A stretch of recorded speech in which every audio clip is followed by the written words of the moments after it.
क्या आपने कभी सोचा है कि जिस पुराने टूटे हुए फोन को आप कचरे के डिब्बे में डाल देते हैं उसकी असली कीमत क्या है? शायद आप उसे बेकार प्लास्टिक और टूटा हुआ कांच समझते होंगे, लेकिन सच तो ये है कि वो एक छोटा खजाना है। क्या ये मुमकिन है कि एक कबाड़ी आपसे जो फोन 50 या 100 रुपए में खरीदता है उसके अंदर से हजारों को सोना निकलता है? और सबसे बड़ा सस्पेंस, क्या मोबाइल कंपनियां जानबूझकर हमारे फोन में सोना डालती हैं? और आखिर में क्या एक आम इंसान इस सोने को बेचकर अमीर बन सकता है? इन सभी सवालों के जवाब आपको इस वीडियो में मिलेंगे, तो वीडियो आखिर तक जरूर देखिए। और उससे पहले इस वीडियो को लाइक और चैनल को सब्सक्राइब करके जरूर रखिए। सबसे पहले ये समझना जरूरी है कि आखिर फोन में सोना आता कहाँ से है। दरअसल सोने की एक खासियत होती है कि इसमें जंग नहीं लगती और ये बिजली का बहुत अच्छा वाहक होता है। मोबाइल के अंदर के बारीक पुर्जे बहुत तेजी से काम करते हैं और वहाँ बिजली का बहाव बिना किसी रुकावट के होना चाहिए। इसीलिए मोबाइल के मदरबोर्ड, सिम कार्ड स्लॉट और बैटरी के कनेक्टर्स पर सोने की एक बेहद बारीक पॉलिश की जाती है। हालांकि ये मात्रा बहुत कम होती है, लेकिन करोड़ों फोन के ढेर में ये मात्रा किलो के हिसाब से निकलती है।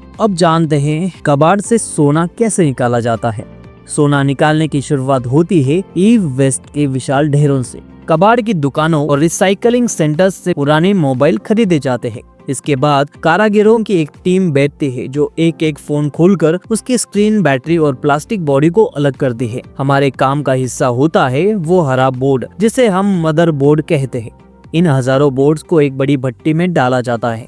यहाँ तापमान इतना अधिक होता है कि सारा प्लास्टिक जलकर धुआं हो जाता है और बचता है तो सिर्फ धातुओं का ढेर। फिर शुरू होता है रसायनों का खतरनाक खेल। जब बोर्ड जल जाते हैं तो पीछे बची हुई राख और पिघली हुई धातु बारीक पीस लिया जाता है। असली जादू यहाँ शुरू होता है। इस पिसा हुआ पाउडर को एक्वा रेजिया जैसे खतरनाक तेजाब के घोल में डाला जाता है। ये घोल इतना शक्तिशाली होता है कि ये सोने को भी अपने अंदर घोल लेता है। इस प्रक्रिया में बहुत ही जहरीला धुआं निकलता है जो इंसानी फेफड़ों के लिए बहुत खतरनाक है। कुछ घंटों बाद इस घोल को फिल्टर किया जाता है और कुछ खास केमिकल मिलाए जाते हैं, जिससे सोना पाउडर बनकर बर्तन की तली में बैठ जाता है। तली में बैठा हुआ वो भूरा पीला पाउडर देखने में बिल्कुल मिट्टी जैसा लगता है। कोई अंदाजा भी नहीं लगा सकता कि ये वही सोना है जिसकी दुनिया दीवानी है। इसके बाद ब्लो टॉर्च, तेज आग की मशीन की मदद से उस पाउडर को एक मिट्टी की छोटी कटोरी में पिघलाया जाता है।